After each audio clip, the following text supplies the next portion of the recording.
It's July 21st, 2017, and this is 18-year-old Obdulia Sanchez, live on Instagram while speeding down Californian roads. In the back seat is her 14-year-old sister Jacqueline, and Jacqueline's girlfriend Manuela Ceja. Neither has their seatbelt fastened, and what was caught on camera next would enrage the public and horrify those unfortunate enough to see it. But before we show you the disturbing footage, we're going to see how the one behind the wheel arrived at this fateful moment, and whether her troubled past affects your perspective will be for you to decide. It would be fair to describe Obdulia as a wayward, as she'd been that way since her younger years. Her unpredictability wasn't completely without cause. At age 11, Obdulia had been sexually abused by someone close to her family, an incredibly traumatic experience no child should ever have to go through, but reality can be cruel. And so it was to her again. At age 13, Obdulia was abducted by a middle-aged man. Not only was she subjected to similar abuse, she was also forced to drink alcohol and take methamphetamines. Thankfully, this predator was caught and prosecuted, but his crimes against her marked the start of Obdulia's battle with illicit substances. It's reasonable to believe then that these horrific experiences were at least partially responsible for her antisocial behavior, though whether it serves as justification for what was to come is another matter entirely. In any case, her actions had put her on the wrong side of the law more than once, and by her mid-teen she'd found herself in juvenile court. There, Obdulia was ordered to attend rehabilitation. Though her time in rehab reportedly went well, at the age of 18, she was free to leave the program at her discretion. She opted to do so, but by leaving her group therapy home behind, she'd also cut off her access to the mental health support she'd been benefiting from. Not long after returning home, the crash we've just witnessed took place. A return to her old ways had set the stage for the tragedy. While Obdulia was playing to the camera with neither of her hands on the steering wheel, the 2003 car she was driving drifted onto the right shoulder of the road, and her reaction was to overcorrect, which caused her car to veer across several lanes, crash through a fence, and go tumbling into a nearby field. Both of the unsecured girls in the back were thrown from the vehicle as it rolled. Though censored, some viewers may find the following footage very disturbing.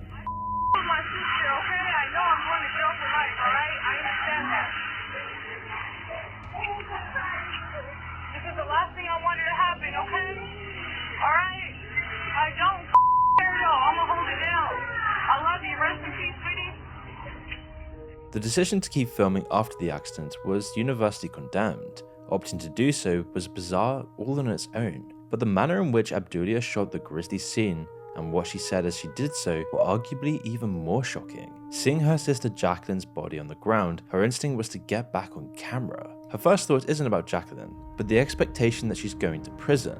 There was something particularly unsettling about seeing a person adopt an angle to ensure that both their face and their sister's mutilated body are all in frame. Equally troubling are the frequent close-ups of the teen's life-ending injuries. Many were especially outraged by Obdulia's blasé language as she addressed the stream. "I don't care though, I'm gonna hold it down." Does seem like quite an unthinkable choice of words given the circumstances, even when interspersed with apologies. What you can't see clearly thanks to the blur is that Jacqueline's head was split open during the crash, and at one point, Obdulia tried to close the enormous wound with her hand. Her strange actions were no doubt influenced by her compromised condition at the time, and so it won't come as a surprise to hear that Obdulia had been under the influence at the time of the crash. After the emergency services had arrived on the scene, she had allegedly kicked and spat at the medics. Due to her aggression, a blood test was carried out at the Los Baños Memorial Hospital. Her blood alcohol content was found to far exceed the legal limit. Her samples also tested positive for both marijuana and cocaine. Obdulia Sanchez was arrested on suspicion of driving under the influence and for causing the death of her sibling. When the legal process reached its end, she was sentenced to 6 years and 4 months for gross vehicular manslaughter while intoxicated. Miraculously, the second passenger, Manuela Ceja, was able to walk away from the wreckage without any long-term damage. In a staggering show of maturity or an undue level of forgiveness depending on your perspective, she harbors no ill will towards the woman who put her in mortal danger and inadvertently took the life of her girlfriend. Jacqueline's tragic death was made infamous because it was broadcast online and went to be viewed by millions. Obdulia's following on Instagram is relatively small, but it only takes one viewer to turn an obscure event into a viral horror show. In this case, that viewer is Mary Hernandez, who followed Obdulia and screen recorded the crash. Hernandez re-uploaded the video to Facebook, where it received over 700,000 views before being removed. Her post is what allowed the troubling video to spread through media outlets, message boards, and shock sites. In an apparent attempt to justify sharing the graphic death of a teenager, she said the following. As someone who uses Snapchat, I see a lot of people driving with their Snapchats and doing what she was doing. So to me, it was like an eye-opener. If the intention truly was to educate people on the dangers of reckless driving, then no one should understand that lesson better than Obdulia Sanchez herself. If she'd managed to address her past trauma, learn from her mistakes, and change herself for the better, some small amount of good might have come from this whole affair. Unfortunately, that doesn't seem to be the case. The latter was the case of Raji Sharif Black, who broadcast his lowest point and made no attempt to hide its fatal consequences. I would be doing this, but I gotta make it quick. For everybody out there that supported me and really knows what's going on, thank you all. I've been going through a custody battle. I've been going through having my ex-wife say I molested my children and all kinds of craziness. Been fighting for custody for 3 years.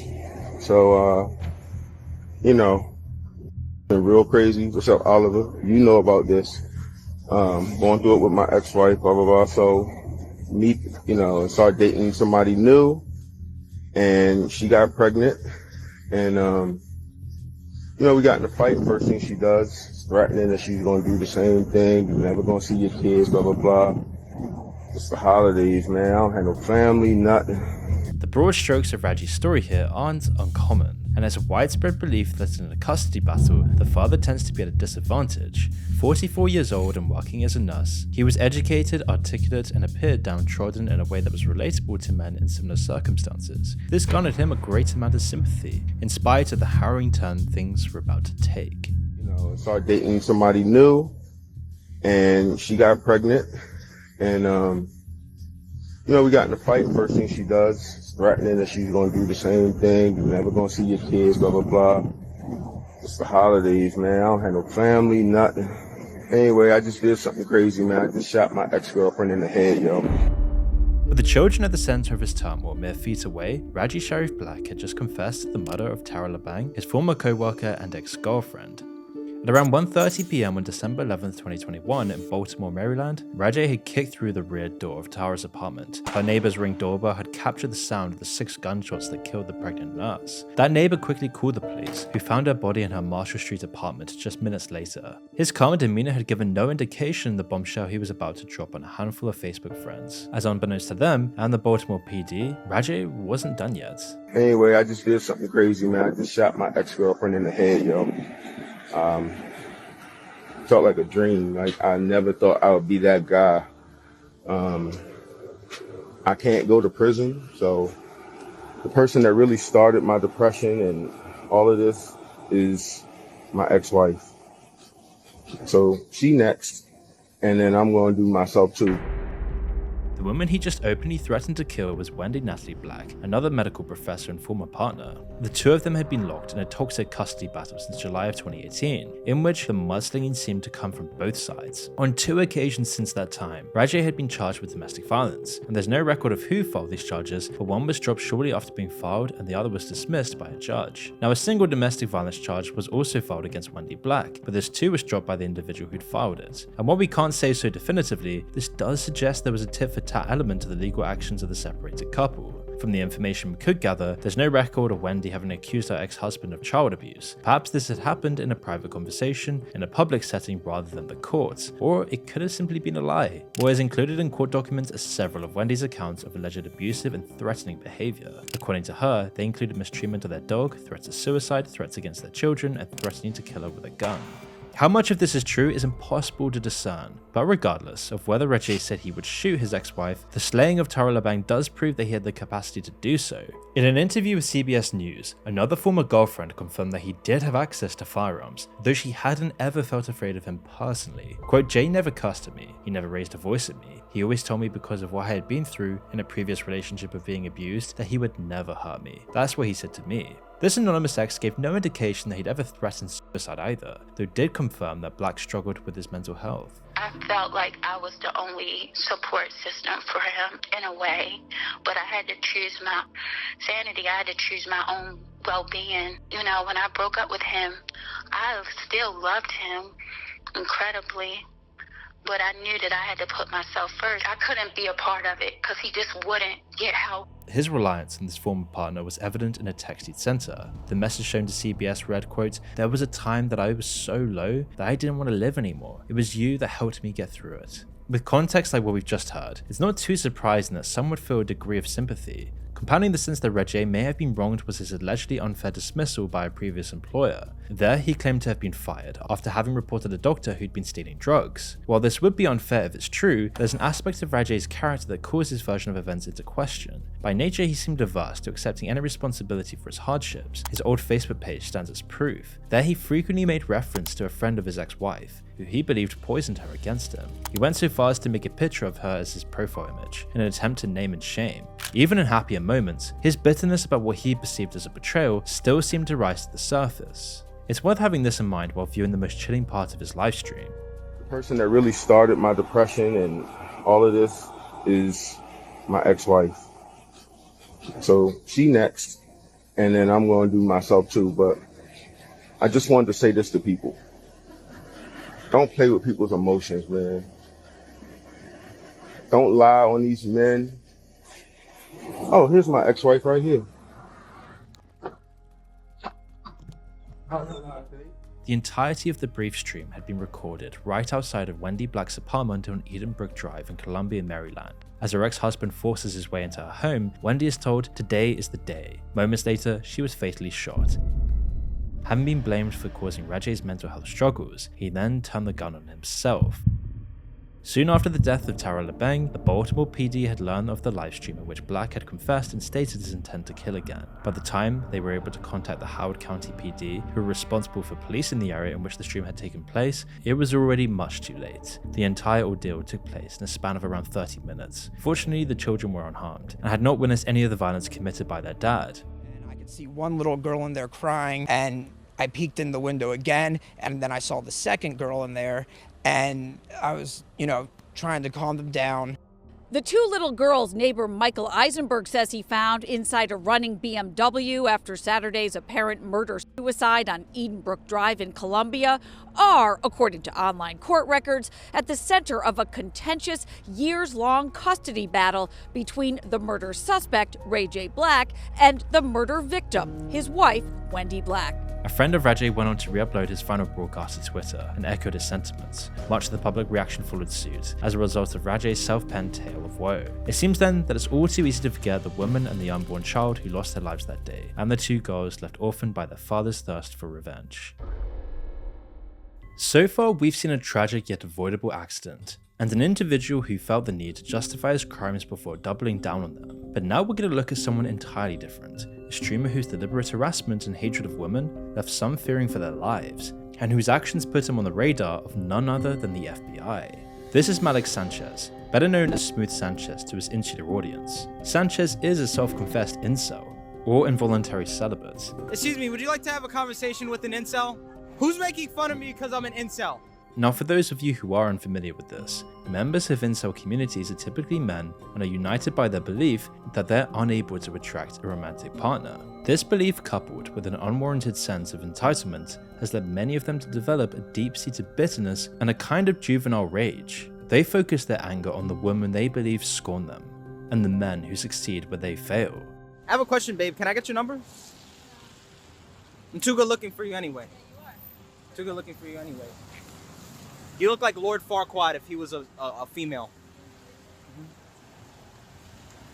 Yep, you're never gonna get Chad. What's that? You're never gonna get Chad. 6 foot Chad? Never. Never. Yeah, really? I think so. You would have went out with me in the 90s. Sanchez, who enjoyed acting like this, was apparently mystified by the notion that females wanted nothing to do with him, and managed to reach the conclusion that everyone else was the problem.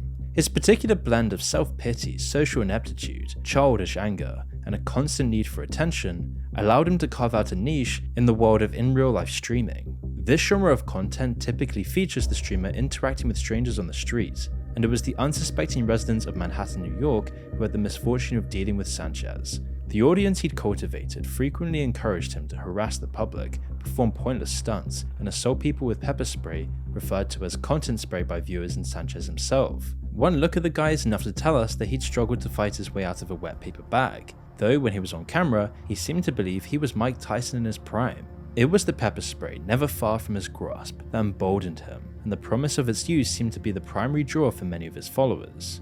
When it came to bothering men, Sanchez's MO usually began with trying to start an innocuous conversation in a deliberately abrasive tone.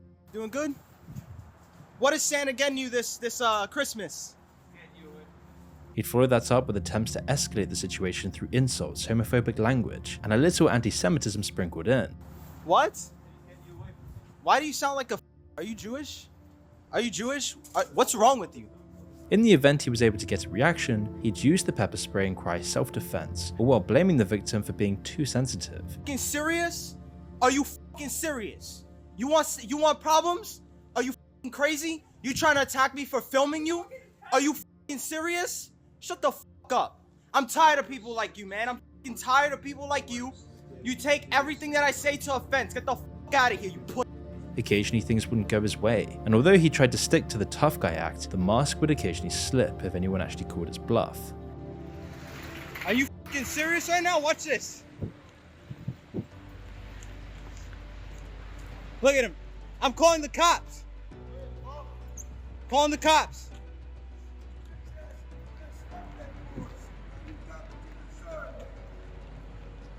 I'm calling the police. You just assaulted me.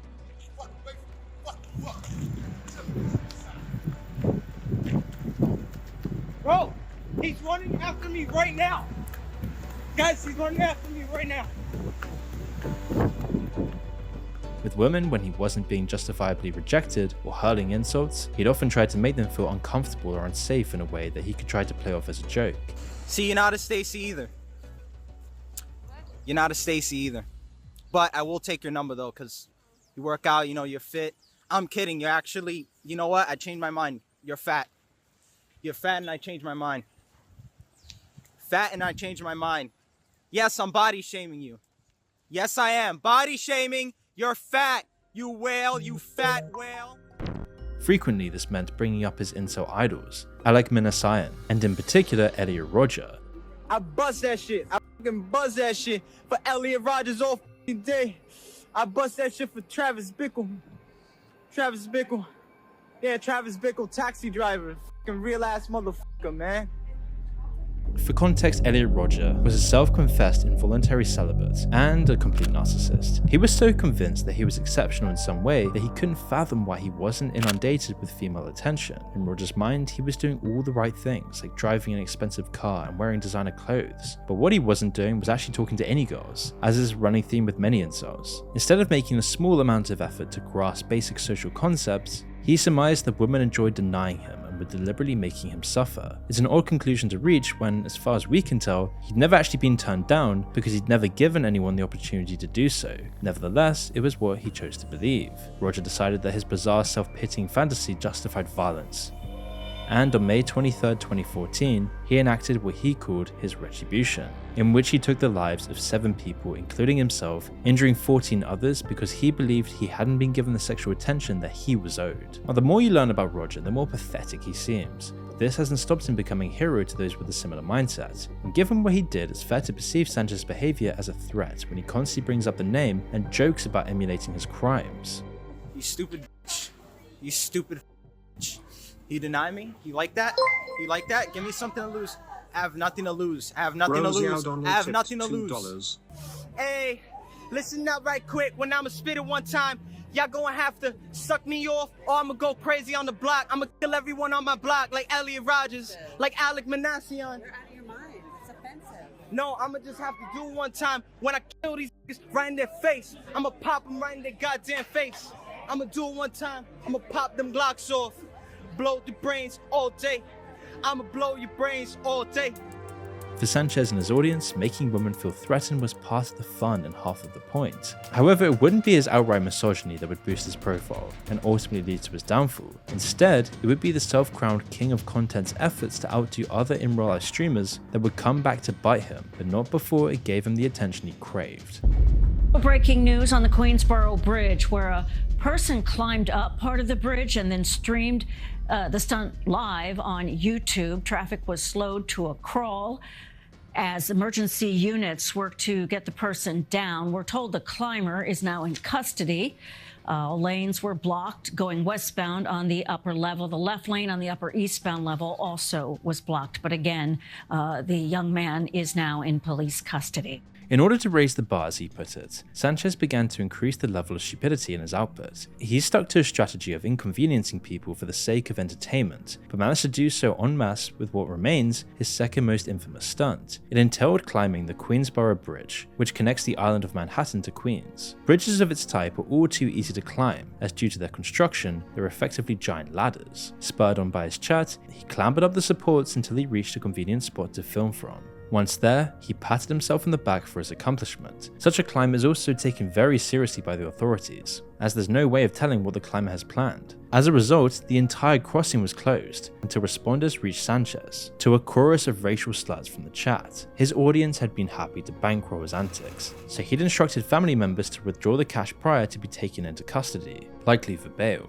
The stream would actually land him a spot on the news, and although he'd occasionally exaggerate the size of his audience, his YouTube channel did actually peak at about 6,000 subscribers, so this kind of mainstream coverage was by far the most relevant he'd ever felt. As he'd said himself, he believed he wouldn't be able to top it, and in the end, he'd be right. Sanchez didn't pull off anything else so eye-catching, but he would draw the kind of attention he couldn't worm his way out of.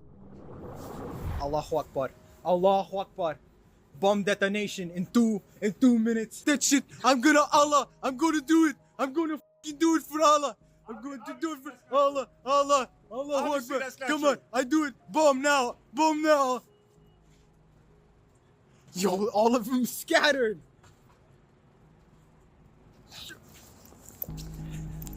Yo.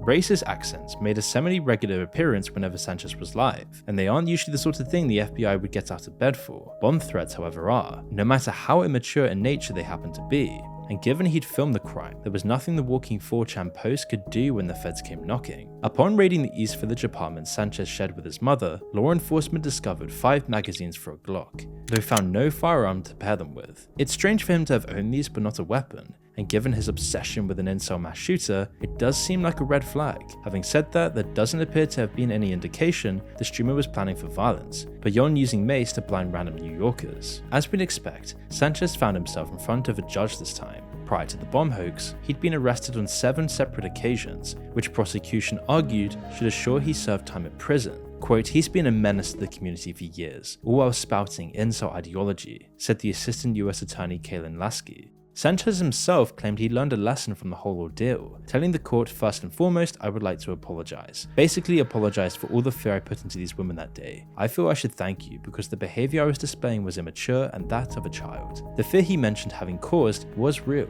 One of the women who'd been there during the streamer's ludicrous outburst contributed via letter. She told the court that she'd left the city for a time as she no longer felt safe there and believed there might be a legitimate risk of a terrorist attack. Quote, "Mr. Sanchez altered my faith in humanity and made me realize there are truly bad people out there who enjoy seeing others suffer." Ultimately, the judge would deny the prosecution's request for prison time, feeling that Sanchez had made strides to turn his life around. Between his arrest and his sentencing on April 6th of 2022, Malik Sanchez had attended therapy, which he claimed had changed him. In that same span, he'd earned his high school diploma and expressed an interest in joining the military. In the end, he was sentenced to 9 months of home confinement and 3 years of probation, during which all of his online devices would be monitored. By that time, YouTube had already deleted his channel for hate speech. As of now, his Instagram is private, and his Twitter hasn't shown any activity since March of 2021. Hopefully this means Malik has outgrown his old ways, and left Smooth Sanchez behind him for good.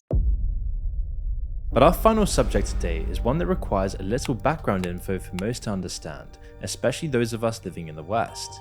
Typically when we think of streaming, we tend to associate it with gaming, creative endeavors like art or music production, just chatting and so on. Smaller but familiar subcategories have their place, such as in real life streams, but generally speaking, even those are innocuous. Elsewhere in the world though, there's a genre of livestream that has managed to gain a disturbing level of prominence, and it's known as trash streaming.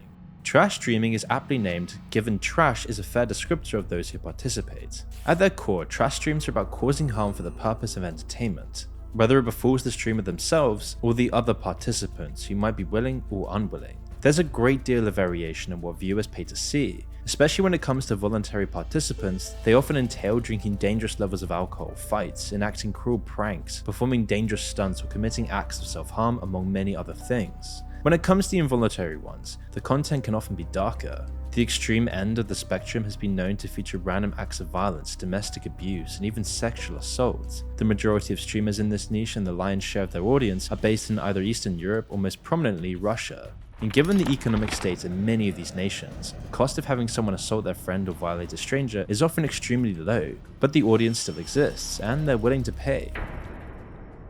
With this backdrop in place, it's time to introduce Stanislav Reshetnyak, aka Stas Reflay. Stanislav is undoubtedly among the worst streamers to ever go live, and luckily for him, the worst of humanity is what his viewers were there to see, but the way his days online would come to an end would even shock them, though they were still content to watch the acts of cruelty that would strip him of what would charitably call his career, and his depravity would cost the victim far more.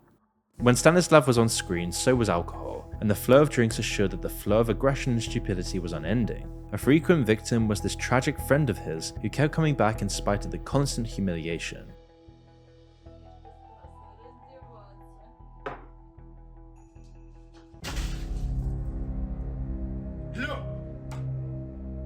Over time, he seemed to develop a habit of simply submitting, effectively playing dead. In the event that this man stood up for himself, the degradation only got worse.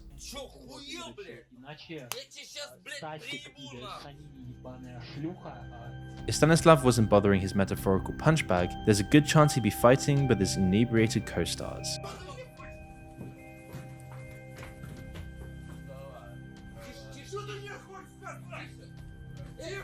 In at least one instance, Stas got an unexpected taste of his own medicine.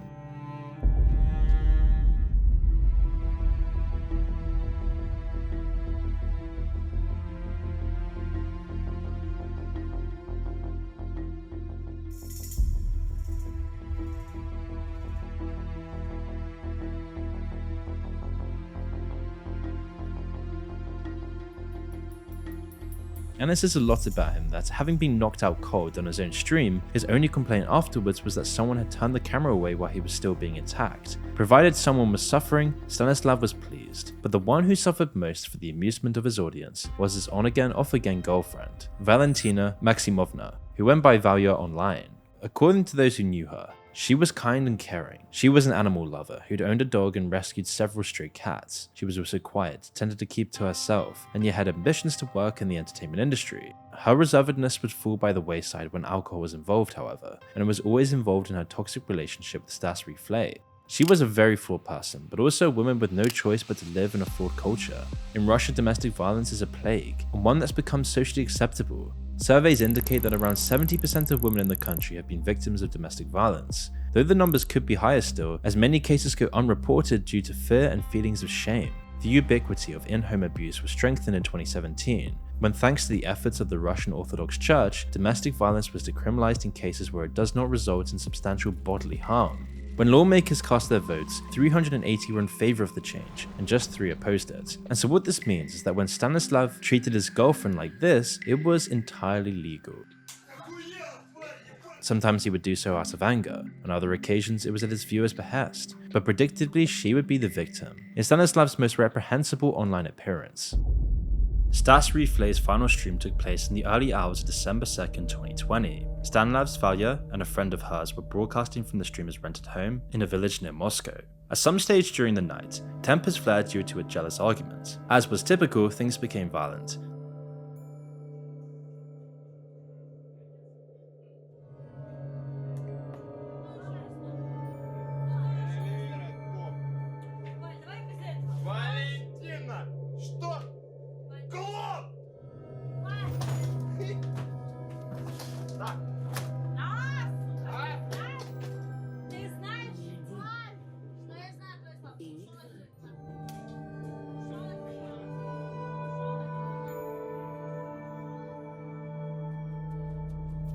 The stream cut out when it did because Valya had disconnected the internet, though whether this was intentional or accidental during the struggle is impossible to know. When the stream returned, Stanislav was seated on his computer.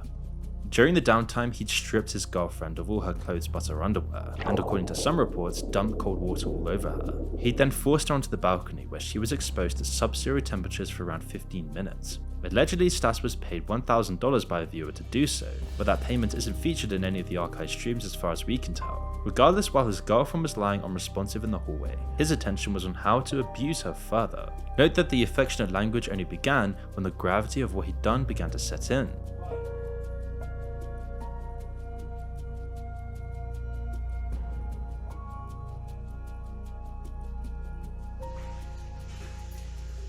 Бля, ребят, мне кажется, она мертвая, нахуй. Я вам отвечаю. Валя, Валя, Валя. Валя. Валь, ты живая? Блядь, не надо скорую помощь вызывать. Мне кажется, она мертвая, ребят. Бля, а как мне вызвать скорую помощь? Пиздец, блядь, ребят, блядь. Я вам отвечаю, мне кажется, у нее нет даже сердцебиения. Валь. Валь, ты живая, заяц мой? Ну ты чего? Валь, ты живая, нет? Блядь, ты как мертвый, блядь, Валь. Заяц, ну ты чего? Some of those watching urged him to get help, though his phone wasn't working. With that off the cards, he seemed to be out of all ideas. Я не могу позвонить, у меня телефон разбитый, пиздец.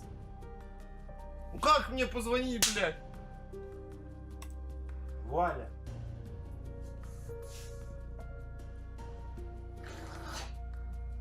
Eventually, he acted on a viewer's suggestion to speak to his neighbors. The brief trip outside is why we see him wearing a coat here. Stanislav's reason for having left her in the hallway is a phenomenon some of you will no doubt be aware of. Бухал до этого, только все, не бухал там, поздурил с ней, немного леща пару и ебал ей нахуй. И что, все? It's an indignity that befalls us when we pass, though few have announced it on camera with their body in shot. Likely aware of the truth, the streamer made a point to emphasize his feelings for his departed girlfriend. Простите, пожалуйста. When assistance arrived, it came in the form of an especially blunt medical professional. Ну вот, проверьте ее, пожалуйста. Проверять-то она уже починила. Мертвая? Что не починила? Мертвая, конечно, холодная. Что? Да ладно. Все, мертвая? Это что, с тех пор еще снимаете дом? А? Столько времени. Мертвая, конечно. Мертвая? Да. Документы есть или? Нету. Она вам кто? Как? Моя подруга. In the dying seconds of the stream, the paramedic's expression suggests that even after her arrival, empathy remained in short supply. То есть я виноват в ее смерти. Какие взял? Сколько вы? Проблема была в том, что вот мы побухали, короче, отдохнули. Ты ее сколько знаешь? Знаю год. Год? Год.